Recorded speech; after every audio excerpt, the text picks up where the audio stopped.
Middle east में अभी हालात बहुत तनावपूर्ण हैं। इजरायल ईरान से एक बड़े और सीधा खतरे का सामना कर रहा है।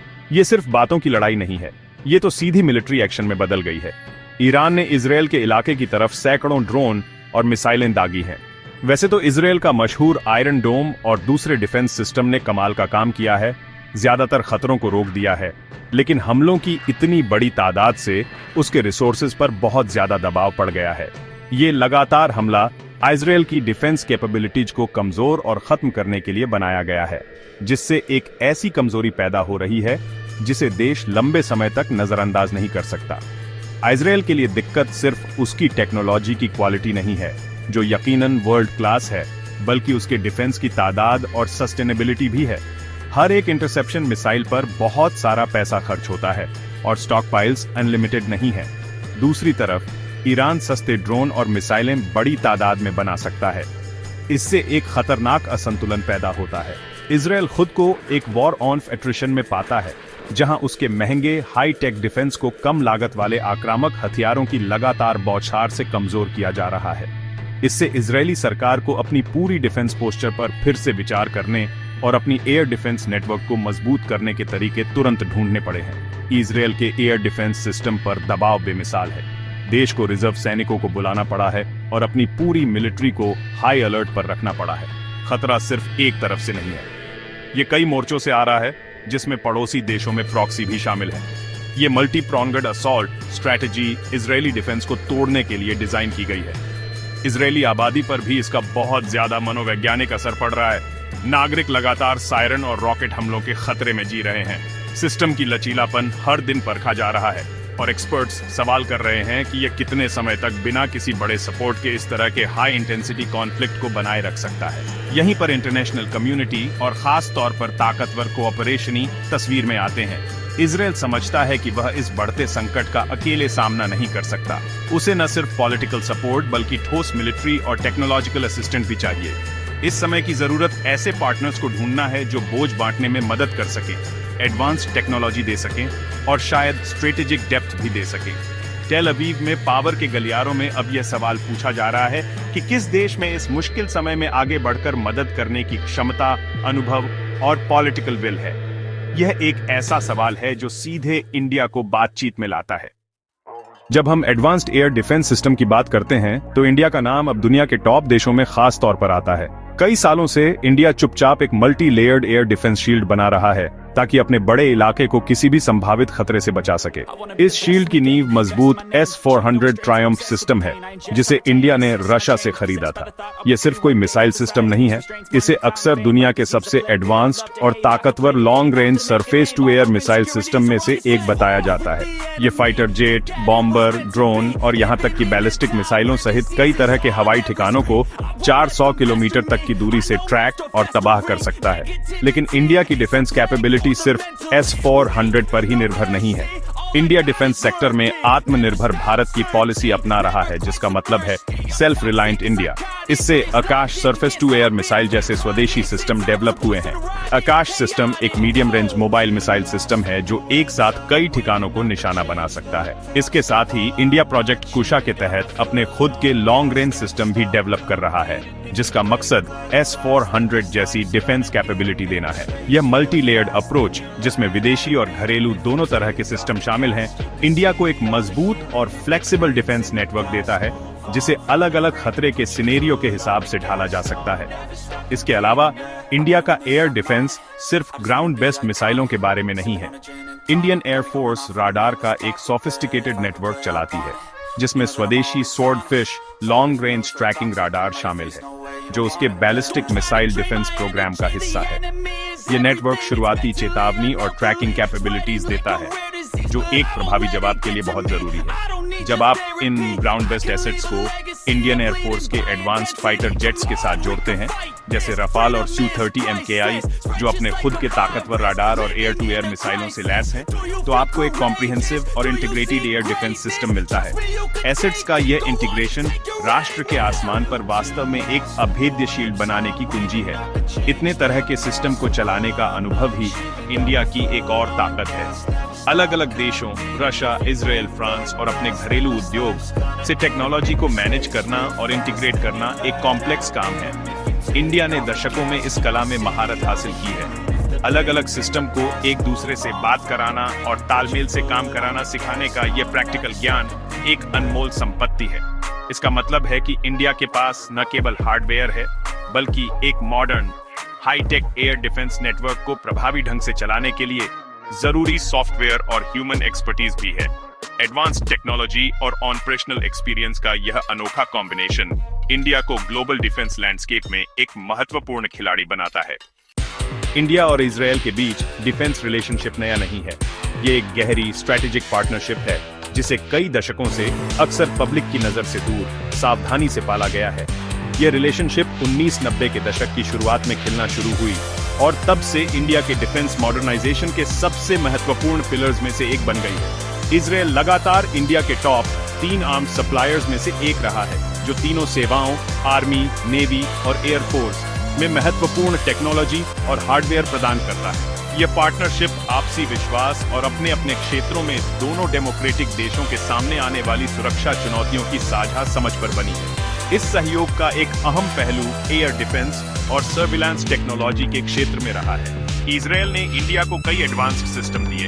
उदाहरण के लिए इंडियन एयरफोर्स इजरायली निर्मित फाल्कन एवैक्स या airborne warning and control system विमान चलाती है। ये असल में आसमान में आंखें हैं जो सैकड़ों किलोमीटर दूर से आने वाले एयरक्राफ्टों और मिसाइलों का पता लगा सकती है, जिससे महत्वपूर्ण शुरुआती चेतावनी मिलती है। इंडियन मिलिट्री सर्विलांस और रिकॉनेसेंस के लिए कई इजरायली ड्रोन या अनमैन्ड एरियल व्हीकल्स का भी इस्तेमाल करती है। इन सिस्टमों ने इंडिया की चुनौतीपूर्ण सीमाओं की निगरानी में बार बार अपनी उपयोगिता साबित की है। सहयोग मिसाइल टेक्नोलॉजी तक भी फैला हुआ है। बरक 8 मिसाइल डिफेंस सिस्टम इस पार्टनरशिप का एक शानदार उदाहरण है। इसे इंडिया के DRDO या defence research and development organisation और इजराइल एरोस्पेस इंडस्ट्रीज ने मिलकर डेवलप किया था। यह सिस्टम नौसेना के जहाजों और जमीन आधारित संपत्तियों को सभी प्रकार के हवाई खतरों से बचाने के लिए डिजाइन किया गया है, जिसमें समुद्र स्कैमिंग, एंटी शिप मिसाइलें भी शामिल हैं।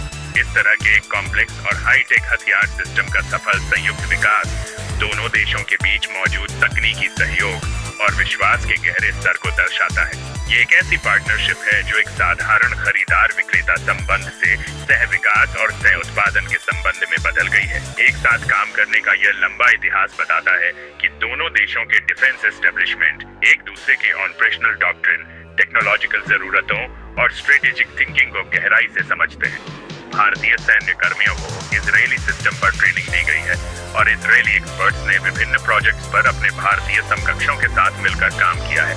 इससे इंटरऑपरेबिलिटी और सहजता का एक ऐसा स्तर बनता है जो देशों के बीच दुर्लभ है। सैन्य और तकनीकी सहयोग की यह मजबूत, समय परीक्षित नींव ही इजरायल को उसके मौजूदा संकट में इंडिया की मदद करने के विचार को न्यू दिल्ली और टेल अवीव दोनों में स्ट्रेटेजिक प्लानर्स के लिए एक प्लॉजिबल और लॉजिकल विचार बनाती है। इजरायल की मदद करने की इंडिया की क्षमता सिर्फ हार्डवेयर सप्लाई करने से कहीं ज्यादा है। यह उसके समृद्ध और कड़ी मेहनत से हासिल किए गए ऑपरेशनल एक्सपीरियंस से आती है। इसका एक बढ़िया उदाहरण 1999 का कारगिल युद्ध है।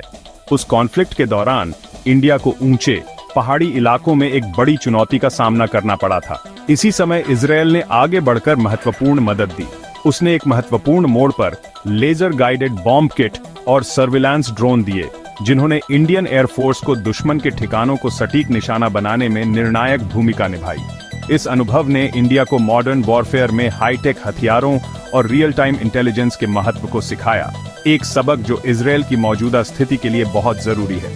कारगिल कॉन्फ्लिक्ट ने इंडिया की मौजूदा युद्ध लड़ने वाली मशीनरी में नए टेक्नोलॉजी को अत्यधिक दबाव में तेजी से इंटीग्रेट करने की क्षमता को भी दिखाया। नए अपरिचित सिस्टम को प्राप्त करना और उन्हें कुछ ही हफ्तों में युद्ध के मैदान में प्रभावी बनाना एक जबरदस्त चुनौती है।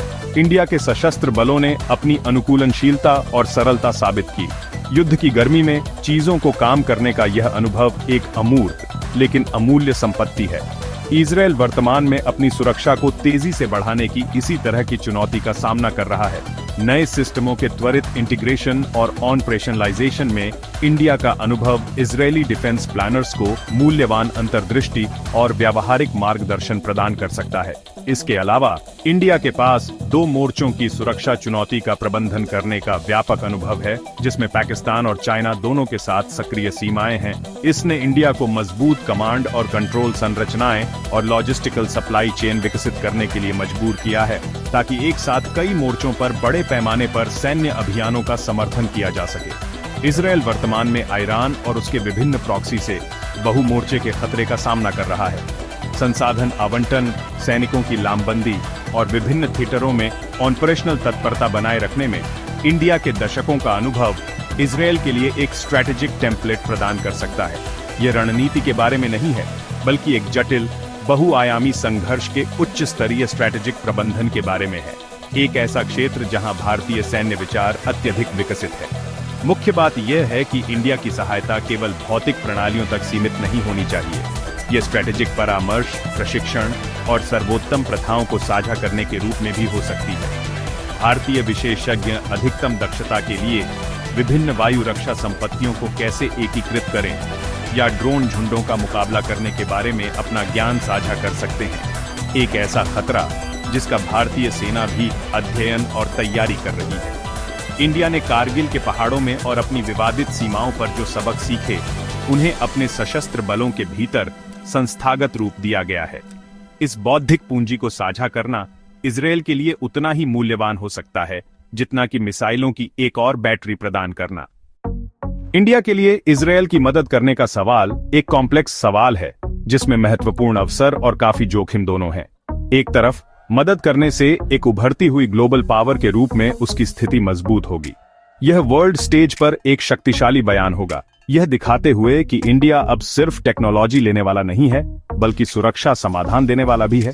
इससे इंडिया की डिप्लोमेटिक ताकत बहुत बढ़ेगी और इजरायल और उसके कोऑपरेशनियों के साथ स्ट्रेटेजिक पार्टनरशिप मजबूत होगी। इसके अलावा सहयोग से अत्याधुनिक इजरायली टेक्नोलॉजी तक पहुंच मिल सकती है, जिससे इंडिया की मेक इन इंडिया पहल को बढ़ावा मिलेगा। हालांकि इसमें शामिल जोखिम काफी हैं और इन्हें नजरअंदाज नहीं किया जा सकता। मिडिल ईस्ट एक भू राजनीतिक बारूदी सुरंग है और ईरान इजरायल कॉन्फ्लिक्ट में एक स्पष्ट पक्ष लेने से गंभीर परिणाम हो सकते हैं। इंडिया ने ईरान सहित क्षेत्र के सभी देशों के साथ संतुलित संबंध बनाए रखा है। ईरान इंडिया के लिए ऊर्जा का एक महत्वपूर्ण स्रोत है और चाबहार पोर्ट के माध्यम से सेंट्रल एशिया तक पहुंच प्रदान करता है। इजरायल को कोई भी स्पष्ट सैन्य समर्थन ईरान के साथ संबंध को नुकसान पहुंचाएगा और अन्य अरब देशों को भी अलग थलग कर सकता है। इससे इंडिया की ऊर्जा सुरक्षा को खतरा हो सकता है। घरेलू राजनीतिक आयाम पर भी विचार करना है। इंडिया में मुस्लिम आबादी बड़ी है और कोई भी इजरायल समर्थक नीति संवेदनशील हो सकती है। सरकार को इंटरनल पॉलिटिकल नैरेटिव को सावधानी से मैनेज करना होगा। इसके अलावा रशिया का भी सवाल है। इंडिया का लंबे समय से डिफेंस पार्टनर ऐसे कदम को कैसे देखेगा, जबकि रशिया का ध्यान यूक्रेन पर केंद्रित है। मिडिल ईस्ट में उसका अभी भी महत्वपूर्ण प्रभाव है।